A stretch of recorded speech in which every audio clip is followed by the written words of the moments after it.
In 1944, Viktor Frankl arrived at Auschwitz. He was a psychiatrist. He had spent years developing a theory about the human need for meaning, about how the search for purpose was the primary motivating force in human psychology. He had a manuscript. He hid it in his coat. The coat was taken from him on arrival. The manuscript was gone. What followed? The years in the camps, the deaths of his wife and parents and brother, the systematic destruction of everything external that could give a life its structure and its meaning, became the most extreme possible test of everything he had theorized, the laboratory he had not chosen, the proof he had not asked for. He survived, and what he observed, in himself and in the people around him, in who endured and who did not and why, produced a book called Man's Search for Meaning that has sold over 16 million copies and has not been out of print since 1959. Tonight we go inside that book, inside that discovery, and we ask what it means for the circumstances of your own life, which are almost certainly not Auschwitz, and which the discovery applies to anyway. Viktor Frankl was born in Vienna in 1905 and showed an early and intense interest in psychology. He was corresponding with Sigmund Freud by his teens and had already begun developing his own ideas about what motivated human beings at the deepest level. Freud believed the primary human drive was pleasure, the pursuit of satisfaction and the avoidance of pain. Alfred Adler, the other great figure of Viennese psychiatry, believed it was power, the drive for superiority and social significance. Frankl disagreed with both. He believed the primary drive was meaning, the need to feel that your existence is oriented toward something, that your suffering serves something, that your choices point somewhere, that your life is going in a direction that matters. He called this logotherapy, from the Greek logos, meaning word or meaning. The therapeutic approach built on the premise that psychological health flows from the presence of meaning, and that psychological suffering often flows from its absence. He had developed much of this theory before the war. The camps gave him the chance to discover whether it was true. What he observed in Auschwitz and the other camps he passed through was this: the people who survived, not physically, which depended enormously on random factors outside any individual's control, but psychologically, who maintained some interior coherence, some capacity for human feeling, some sense of themselves as more than the number tattooed on their arm, were almost universally people who had something to live for. Not comfort, not safety, not the hope of rescue. Something more interior than any of those things. A person they needed to return to, a work they needed to complete, a child somewhere who needed them to survive. A mission, however small, however specific, that made the next day worth enduring. The people who lost this, whose last connection to a future that required their presence was severed, tended to collapse. Not always immediately, but the loss of meaning produced a particular kind of surrender that Frankl could observe with clinical precision, a giving up that was not physical weakness, but something more fundamental. The decision, made somewhere below conscious thought, that there was no longer sufficient reason to continue fighting. He observed something else that he considered equally important, that the external conditions of the camps, the cold, the hunger, the degradation, the randomness of violence, the systematic destruction of dignity, were not the determining factor in who a person became inside them.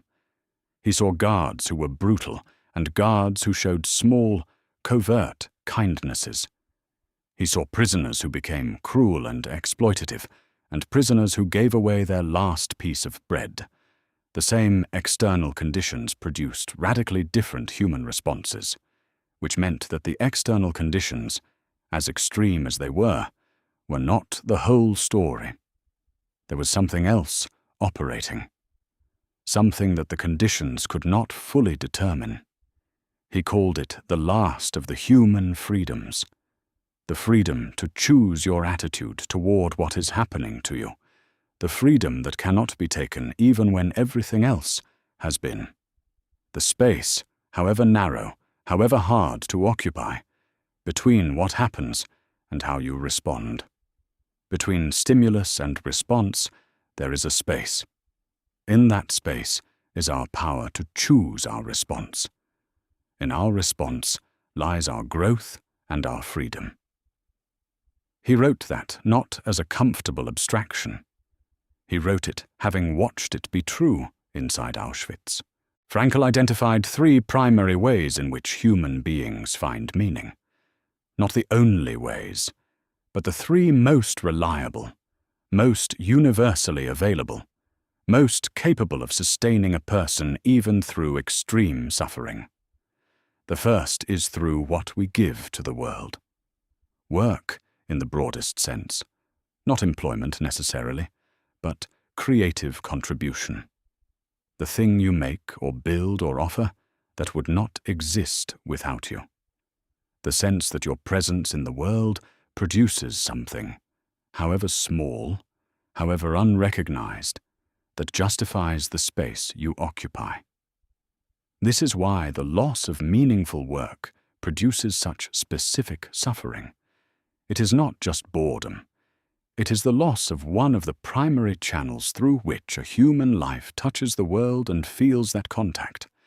The second source of meaning is what we take from the world: experience, beauty, truth, love, the capacity to be genuinely moved by something outside yourself. Frankl wrote about a moment in the camps when he found himself thinking intensely about his wife, not knowing whether she was alive, not knowing if he would ever see her again, holding her image in his mind with complete concentration, and feeling in that moment something that the camps could not touch: the love itself, the capacity for it, the reality of it, was present and real, regardless of whether its object was reachable. He wrote that love is the only way to grasp another human being in the innermost core of their personality, that the salvation of man is through love and in love, not as sentiment, as a specific psychological observation about where meaning can be found, even when everything else is gone. The third source of meaning is the most demanding and the most important for understanding his work: the attitude we take toward unavoidable suffering. Frankl was not saying that suffering is good or that it should be sought. He was making a more precise point: that when suffering cannot be avoided, when the circumstances are what they are and cannot be changed, the one remaining freedom is the choice of how to meet it, whether to be diminished by it or defined by it, whether to allow it to strip away everything, or to find, in the stripping away, something that was always there underneath. He cited Nietzsche, who appears throughout this series, that he who has a why to live can bear almost any how. The person whose suffering is connected to something, whose endurance serves something, even if only the maintenance of their own dignity in the face of what is being done to them, can survive conditions that would destroy a person whose suffering has no context, no purpose, no orientation toward anything beyond itself. This is not victim blaming. It is not the claim that people who collapse under suffering lacked sufficient meaning. It is a clinical observation about what sustains people when everything external has been removed. And it comes from the most credible possible source: a man who watched it happen in real time, who nearly collapsed himself, and who found his way back through exactly the mechanism he is describing. The most common misreading of Frankl is to treat his work as inspirational, as a story of extraordinary human resilience that we can admire from a distance and feel uplifted by without applying it to anything. He would have been frustrated by that reading. He was a clinician. He was making practical claims about human psychology that he believed applied to everyone, not just to people in extreme circumstances. The person who cannot find meaning in their ordinary life is suffering from something as real and as treatable as any clinical condition. The existential vacuum, his term for the feeling of emptiness and purposelessness that afflicts people who have a clear sense of why they are doing what they are doing, is not a philosophical abstraction. It is a specific psychological state with specific symptoms and specific consequences. The symptoms of the existential vacuum are familiar. The Sunday afternoon depression, the specific flatness that descends when the weak structure falls away and there is nothing to orient toward. The boredom that is not the absence of stimulation, but the absence of meaning, that can persist even when the schedule is full and the distractions are available. The sense that life is happening to you rather than being lived by you. That you are performing a role rather than inhabiting a life. Frankl's response to these symptoms is not to prescribe more pleasure or more success or more comfort. It is to ask a different question. Not what do you want from life? What does life want from you? What is being asked of you by your specific circumstances, your specific relationships, your specific moment in history? That reframe, from consumer of life to responder to it, changes the relationship to meaning entirely.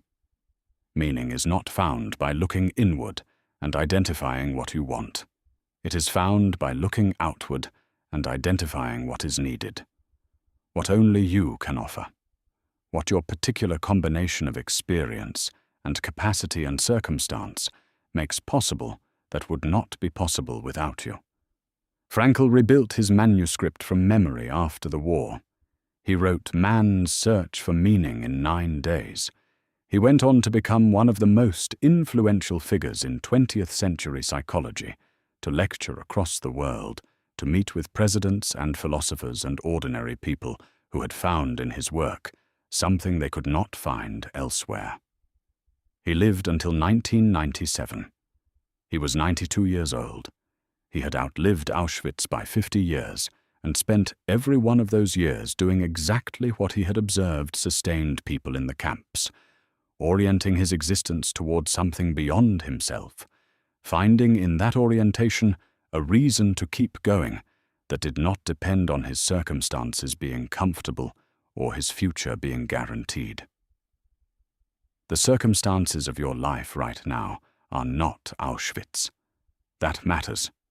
The comparison is not one that should be made casually or used to minimize what you are carrying. But the principle Frankl discovered there applies regardless of scale. The presence or absence of meaning, the sense that your suffering is connected to something, that your endurance serves something, that your specific life is pointed somewhere, is not a luxury available only to people in comfortable circumstances. It is the thing that makes any circumstances survivable, and it is available in almost any circumstance, through what you give, through what you love, through the attitude you choose toward what you cannot change. Between stimulus and response, there is a space. In that space, however narrow it feels right now, is everything.